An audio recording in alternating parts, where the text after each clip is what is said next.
Once again, we are at the point where we talk about the highs and the lows of the Memphis Tigers basketball team. It seems that Ruben talked about it all the time. When we started at the beginning of the season, it seemed like this team had promise. But now you sit here, the team is 12-15 overall as we're taping this, 7-7 in the conference. Losers are 4 in a row. Losers are 4 in a row. And so now me and Ruben, we can yap all day about where do we go with this. But, of course, we like to bring one of our favorite guests on the program. Once again, joining us, Mr. Terry Davis of the Tri-State Defender. Good to be here, my brother. What's up with this team, man? Man, this team is this is one of the worst basketball IQ teams I've ever seen in my life. Wow. Man. You know, they just make the fundamentals of basketball look like they are Harvard scholars. It's just really bad. It's just sometimes it's hard to watch them because they do so many bad things. You know, for example, Doug had a nice little pass, but the guy didn't pick and roll. He just did the pick, but he didn't roll. You know, and they just, they 35 feet out and fouling a three-point shooter on multiple occasions. It's just you don't foul a jump shot shooter on a three-pointer from 25 feet out when he probably gonna miss it. So, yeah, IQ, obviously some of those things are IQ problems, but is some of it just like a lack of passion or lack of buy-in? Lack of caring. Ready for it to be Go over? ahead and say it. Yeah. I don't think it's a lack of caring. I think these guys, it's not a chemistry, it's hard to explain. If you could figure it out, I think Coach Petey's got some money for you.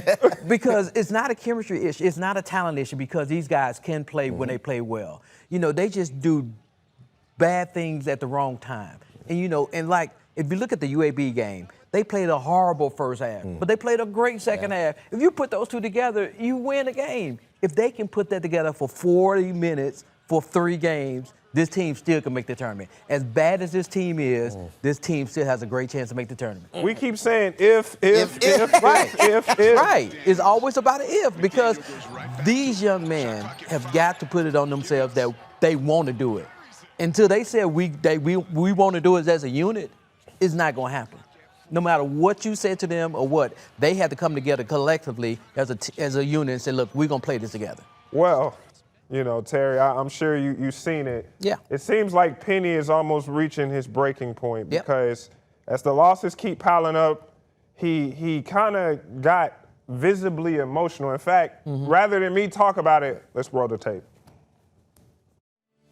Man, hard situation again in the game. We've guarded against that all week, talking about how we've just been in games, and then all of a sudden for a 5, 6, 7, 8 minute span, we just go to sleep and did the same thing tonight. We were in the huddles, we were in every practice talking about it, reminding each other of it, and it still happened to us. So I have to be better as a coach.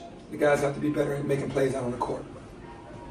Questions? Have you, the 0 for 19 stretch, what is going through your mind as that's unfolding? I couldn't believe it. I don't know if I've ever been a part of a game where you've missed 19 shots in a row. It was a zone. We got the ball in spots probably 7 or 8 times in that position. Either have a layup or a drop off to a teammate, and we missed all of those. That's kind of tough to recover from because we're in the game.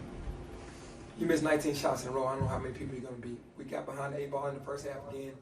Had to fight. You hear him there saying, first of all, I agree. I don't know that I've ever, and I've been watching basketball for a long time, I don't know that I've ever seen a team miss 19 shots in a row. I've seen teams go 11, 12-minute spans, but not miss that many shots. 13 and a half minutes without scoring a basket. Man. 13 and a half minutes. And, when you're not scoring baskets, before that 13 and a half minute drought, they were in the game. And they supposed to be the best team in there. And you was going with them, even with Bradshaw being on the floor, being out of foul trouble. You still had a chance. 13 and a half minutes. That's a long time. And you see why he's so frustrated. Half's only 20 minutes. Half is only 20 minutes. So 13 and a half of those 20 minutes, you never scored a bucket. 6 of that, yeah, that's crazy. And of that, you only scored a couple free throws. In one play during that game that really, when they were doing that drought, Doug went up to a layup and Silver came up and goaltended after the ball was halfway down. Yeah. It's just you do dumb stuff at the wrong time. And you were still in it at that time. It just that's off the rail. Do you think that part of that is the inconsistency with the lineups? Nope. I mean, this team has probably had like 16, 17 lineup changes. Seems like every game they have a new starting lineup. Because the ones that's out there are not doing what they need to be doing. You know, everybody say, "Oh, you playing 15 players," because they're not doing what they need to be doing at that time. Because what they're doing is they showing flashes, 2 or 3 minute hits instead of being consistent over a long stretch of time. So when you go on out there and you letting somebody blow by you, you can't keep that guy out there. You got to pull him out, and you got to get somebody out there with that care factor. You know, like I love Julius, but you know, Julius is not the best offensive player on the team. But he tries. He has heart. He's a bulldog. But he's not the best scorer on the team.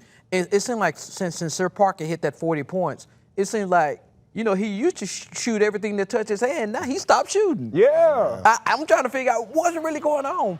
And so I'm saying there's some underlying issues in the background that we don't know about. I think a lot of these guys on this team, I don't know if they like each other personally, but you ain't got to like each other to be on team with each other. Well, they say they best friends, you know, in the presser. Well, everybody says everything in the presser. But I mean, They be saying they hang out all the time. well, we all know this. Winning cures a lot. Right. You know, we're going to get along a lot better for winning. But when we're losing, if you don't have that, I tell people all the time, if you don't build some true camaraderie, Right. then when you start to lose, Right. it's that Spider-Man meme, Right. where everybody's pointing at each other. And that's 100% what can happen in a locker room in those situations. The other thing I wanted to touch base on, and you kind of mentioned it, is the multiple starting lineups. You know, you talked about it. As I coach a lot of basketball too, and I'm not at the college level, obviously, but I coach a lot of basketball. And I can tell you right now, you don't switch up your starting lineup unless you have to. Exactly. And I'm dang sure not going 14, 15 different combinations and playing people out of position unless I have to. Exactly. As a coach, I'm just looking for anybody to please step up. And that's what it looks like to me. And you know, Penny has mentioned on multiple occasions that he has had to find some people. And you're not finding nobody for doing their job or doing what they need to be doing. You're getting fined because you did something that you shouldn't have been doing. And that's probably another reason for all these different lineups. Because, you know, Bradshaw, as much as people may not like him, he's a vital piece for this cause because he's the only inside presence in there. You know, I love Silver, but he just can't make a layup. Yeah. You know, I don't care. It's 3 feet in. He means well. It's not like he's not trying. He got great intentions. He has great intentions, but it's all about putting the basket in the hole. You know, Bradshaw, he can do that. You know, even though he doesn't have that dog that we like, but he still has that potential to do that, and he's still the anchor of this team. Between him and Doug, if they're flowing well and they're not fouling and committing turnovers, they always got a chance to win the game. And don't be shocked that they come out and beat Wichita State by double digits in Martin. We'll see. I mean, but you mentioned Sincere Parker, and obviously it was a big news for him this week. Right. And it's something we've kind of strayed away from on this program. But obviously he had some legal troubles going in. To get that all taken care of, get those charges dropped. One thing that stood out about this was a lot of times when guys are in legal troubles, especially with him being a domestic violence thing, and that being such a sensitive thing, they hold guys out. Yeah. But Penny kept playing them, and obviously it ended up paying off because charges end up being dismissed. But talk about kind of seems like it's been a duality of distractions. You had that, they played through it. Then you had whatever was going on with Zach Davis and Abdul Hakim, that those guys got suspended. Zach Davis obviously ends up getting reinstated. Hakim gets kicked off the team. What is, like I said, you know a little bit more, Ted, kind of what has been going on with this team as far as in that locker room? Chemistry. It's all chemistry because even though these guys been together for the most part since July, it's just they might like each other, but it seems like their skills, I don't think no one truly knows what lane they need to do. They don't know their role as a player because everything's good. People being in and out of lineup because of supposedly attitude issues or some problems behind the locker room. And Bradshaw even had to sit out a couple games because of some issues. When you have all those underlying issues and you're not going toward the goal of winning games, you know, you're not going to win games. Now, Sincere, you know, since he got that off his plate, which I don't think he pretty much, you know, because once you get on the court, I think you focus on basketball. Yeah. I think that's helped him, but there may be some less pressure off the court. Yeah. So this team just need to find leaders and role models and people doing their job. Just do the one thing you need to do.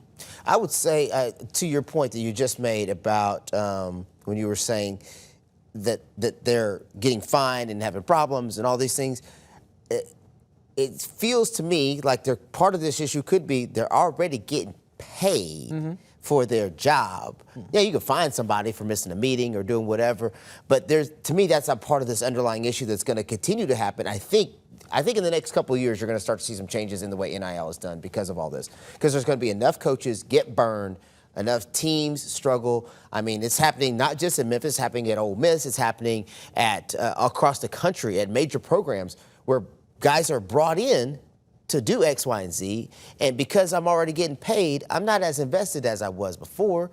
I'm just not. I think it's really hard to take a kid, give him a ton of money, and say, hey, go be a great teammate to somebody that you really don't know. How invested are they? I got a question for you. Don't you get paid every week? Yeah, I don't like him. But don't you do what you need to do on a regular basis? Yes, because I get paid bi-weekly to do my job. Because you have character issues, because Yes. you have, and that's the deal. That's the deal with these young kids right now. They don't have the character issues to do. You know, one thing I said about it, it's one thing to be a person with no money, but if you get a fool some money, you're gonna see a fool with money act a fool, and that's what you're doing. Is a lot of these kids have entitlement issues, and they have no sense of what needs to be done. They know right and wrong, but since they've been entitled so long, it's either their way or the highway, and then 5 years down the road, they're gonna say, man, I wish I had done something different.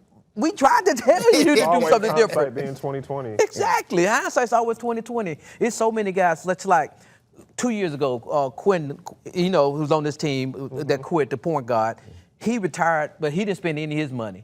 And so he could sit back and not do that. But a lot of these guys going out getting cars, trucks, and paying for everybody. You know, when you pay for your family to go to these road trips to see you play, that money's gone. They're paying for sections and Yeah. food and whatnot. Exactly. Out at Love and Exactly. And then the nightlife on bills. instead of putting that money in a 401k or something like that Yeah. for later down the road, some of these guys, they get this money and then they be broke 3 years later. Yep, I agree. So do you think, and I heard this on social media, do you think Memphis needs a general manager? Memphis has a general manager. They do? Yes, they do. Who? They have a general manager. Just look it up. For the basketball team? For the athletic Did I stutter? department. Yeah. Did I stutter? Who the GM? I thought Dr. Ed Scott handled all of that. Oh, man, come on, Terry. You can't leave us on the cloud. But even with the GM, I mean, They just need a better GM.